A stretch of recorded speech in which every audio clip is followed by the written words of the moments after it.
ลือดไหลหรือเลือดตกแม่นเลือดไหลออกจากเส้นเลือด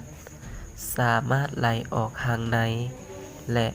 ทางนอกของร่างกายคนเฮาสาเหตุ 1. ย้อนการกระทบแรงจากข้างนอกเฮ็ดให้เส้นเลือดแตกหรือขาด 2. ย้อนปลายกระดูกหักบาดหรือแทงเส้นเลือด 3. ย้อนอวัยวะเป็นบาดแผล 4. ย้อนพยาธิบางชนิดเช่นความดันเลือดสูงเส้นเลือดฝอยแตกออกลูกพิษและอื่นๆความแตกต่างของเลือดไหลมีอยู่3กรณีคือ 1. เลือดไหลออกจากเส้นเลือดเต้นเป็นเลือดสีแดงสดไหลออกเป็นจังหวะตามการเต้นของหัวใจ 2. เลือดไหลออกจากเส้นเลือดนิ่งเป็นเลือดสีแดงซ้ำไหลออกบ่หยุดและไหลแห้งเป็นสายบ่ขาด 3. เลือดไหลออกจากเส้นเลือดฝอยเลือดจะไหลซึมออกเป็นสายเสมอไหลออกหัวปากบาดอาการ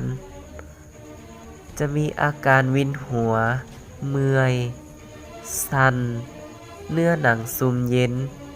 กำมะจรไว้และคอยการหันใจแห้งและยาวหิวน้ำเป็นต้นการปิ่นปัวมีอยู่6กรณีคือ 1. กรณีเลือดไหลทางนอกหาบาดแผลอยู่แขนขาให้ยกแขนหรือขานั่นให้สูงแล้วเน้นเลือดด้วยนิ้วโป้ไว้หรือเอาหาหีอัดเสื้อหรือสะอาดเน้นใส่บาดแผลหายังบ่หยุดให้มัดสายยางหรือเสื้อกให้แน่น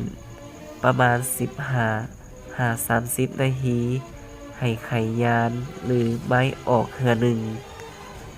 2. กรณีเลือดไหลทางในให้คนเจ็บนอนสงบบ่นิ่งติงแล้วส่งโรงหมอด่วนห้ามเอาน้ำหรืออื่นๆให้คนเจ็บดื่มเด็ดขาด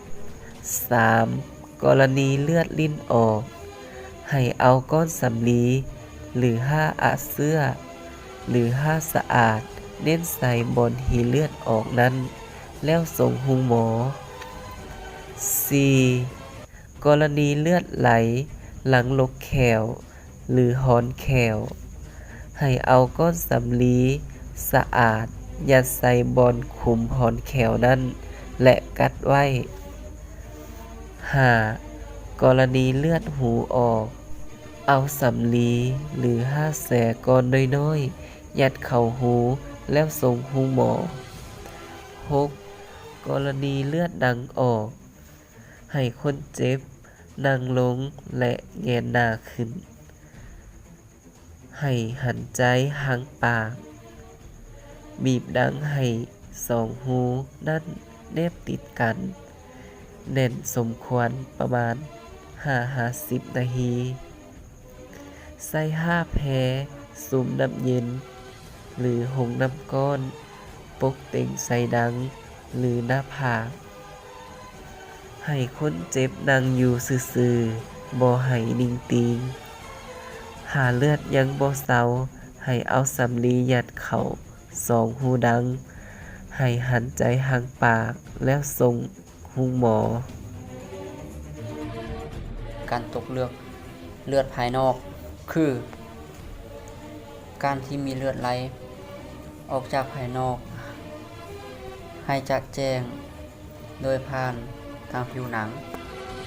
เลือดตกภายในแม่นเลือดที่ไหลออกจากเส้นเลือดแต่ไหลออกอยู่ทางในโดยที่เราบ่สามารถเห็นการไหลของมันได้สาเหตุเกิดจากการกระทบเส้นรถต่ำหรืออุบัติเหตุอื่นๆเกิดจาก การกระทบการหมุนเวียนผิดปกติเช่นพยาธิเส้นเลือดฝอย ความดันเลือดสูง อวัยวะ